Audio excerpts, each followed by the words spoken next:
Immigration has always been a trigger point in the culture wars, but in this election cycle, tensions over migrants and the border are particularly high, and Massachusetts keeps getting dragged into the national debate. That's thanks in part to Florida Governor Ron DeSantis, who's threatening to fly even more migrants here from his state, and to the recent alleged rape of a teenager at a migrant shelter in Rockland. That's adding fuel to the fire as well, especially for Governor Reilly, who's been getting a lot of pushback for her response to the alleged attack. So what is at stake in this debate for local politicians and the migrants caught up in it all? Joining me are Boston Globe reporter Samantha Gross and El Mundo Boston president and CEO Alberto Vasallo III. Good to have you both here.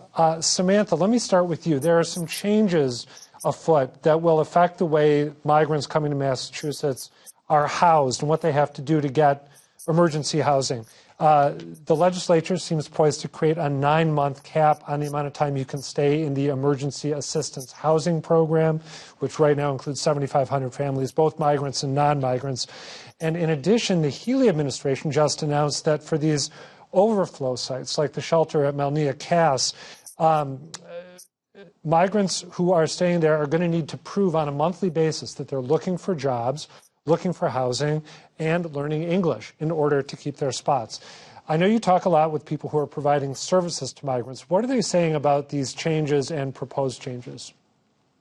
Yeah, it's a really big change. It would be kind of the first of its kind, since the right to shelter law went into effect in Massachusetts, decades ago. I think that people who provide shelter understand that politicians, lawmakers are kind of in a tough place because it's really expensive to shelter folks and to keep the program running as it is.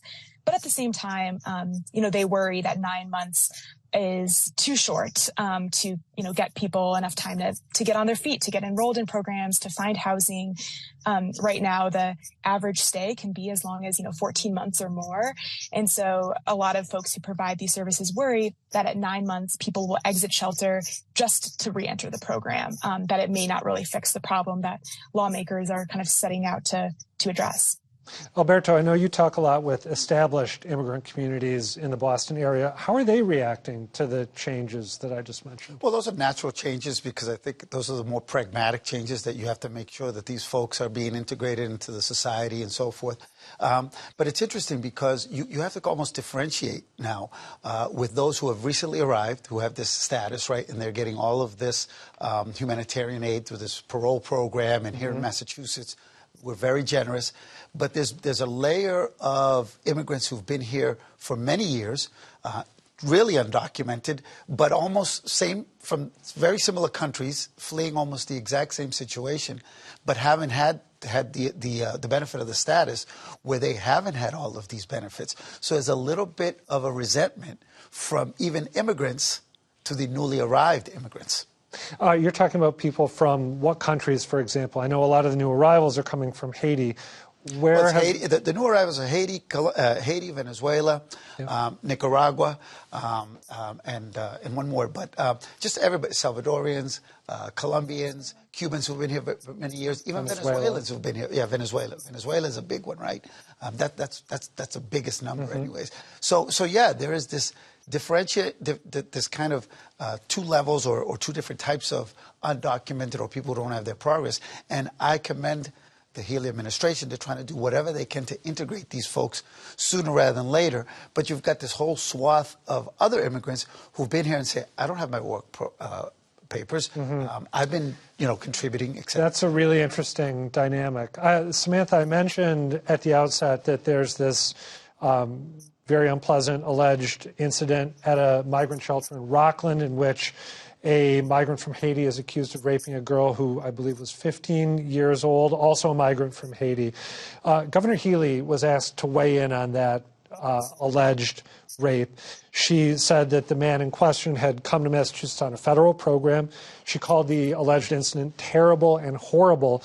But she also said, when she was asked if she could keep this sort of thing from happening again, it's unfortunate that from time to time things will happen.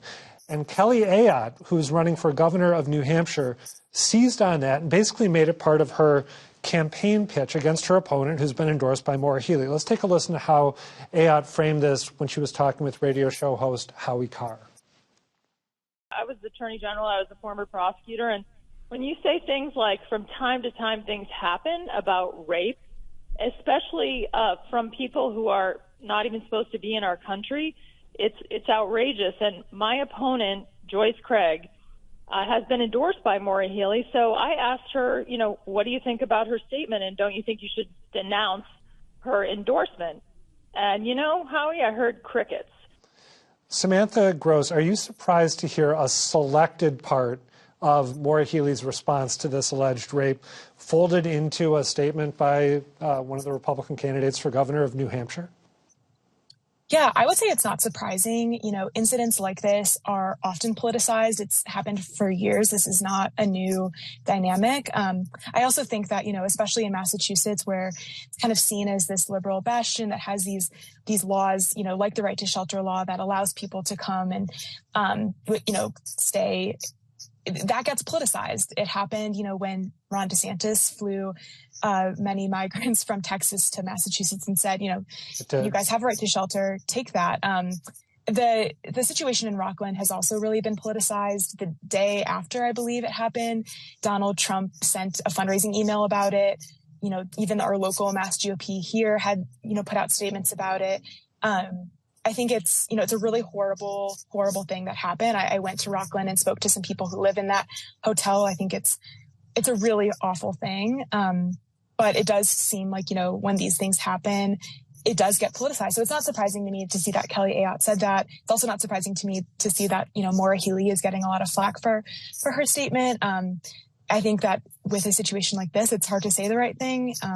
But yeah, I think that this situation will continue to be politicized, especially, in this cycle.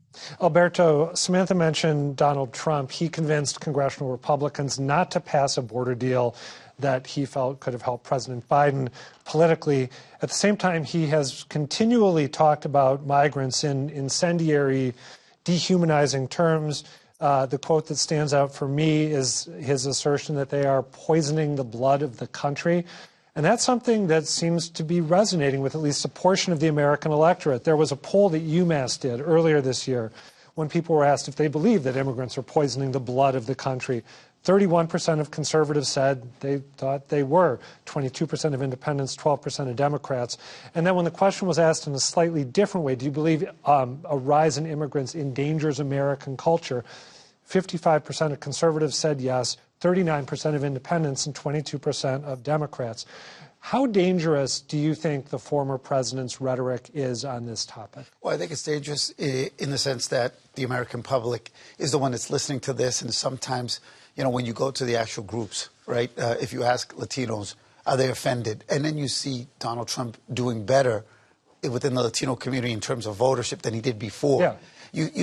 Then you start to realize that sometimes white America gets more offended for the group that they're defending than the actual group. Oh, right? So you don't hear people taking real umbrage? No, very, very little, because they understand now Donald Trump's kind of strategy, his verbiage, his whole style. And I'm shocked at the amount of Latinos who voted last time for Biden are saying they're voting for Trump this year. Oh, that's very interesting. And this is in the bubble of Massachusetts, a very liberal. If I go down in South Florida, it's even more rabid, the support for Donald Trump within certain Latino groups. So, when he says something like that, I think you got to take it with a grain of salt, because Latinos aren't really listening to that part, or they're not really paying attention to. That's very, very interesting. Samantha, you're talking with a different population, and you've spent time with the migrants who are here, who the president's talking about. To what extent is the rhetoric that we've just been discussing on their radar? If you go to a place like the shelter in Rockland or any one of these other overflow sites, are they aware that this discourse is out there? I think they're aware in the way that it filters down through the community. I think that type of rhetoric from Donald Trump, gets people going who maybe aren't immigrants, for example, and they are the ones who, are showing up at, shelter sites, protesting, showing up at, Governor Healey's house, protesting the shelter situation. And I think the folks who are living in these shelters, they see that. And I think they kind of see that maybe other people view them as a threat. But I haven't had conversations with them where they specifically bring up, Donald Trump's comments. But I think, the rhetoric filters down for sure. Just briefly, we've got about 30 seconds left, but I'd love to hear from each of you. It seems like we are basically in a moment right now where, given the migrant crisis in Massachusetts' role in the national political imagination, it seems like we're going to be under a microscope between now and the election, and maybe even after the election. Is that a fair conclusion to draw here? Yeah, because things are going to get worse. They're not going to get better. This program is going to run out of money sooner or later. It's costing us $50 to $75 million. Where are we going to get that money to continue? Because as Samantha said, it's not 9 months is not enough. They're not going to be integrated into 9 Samantha, months. do you see the scrutiny continuing? Do you agree? I do, especially given, the housing crisis and all these compounding issues that make it really hard for people to get on their feet in general right now. The more people who come in, the more, the strain on the system. And as a right to shelter state, Massachusetts is unique in that way and will continue to be used as an example. Well, I guess we can all buckle up and brace for what is coming next. Samantha Gross, Alberto, Vasallo, thank you for being here. Appreciate it. Thank you.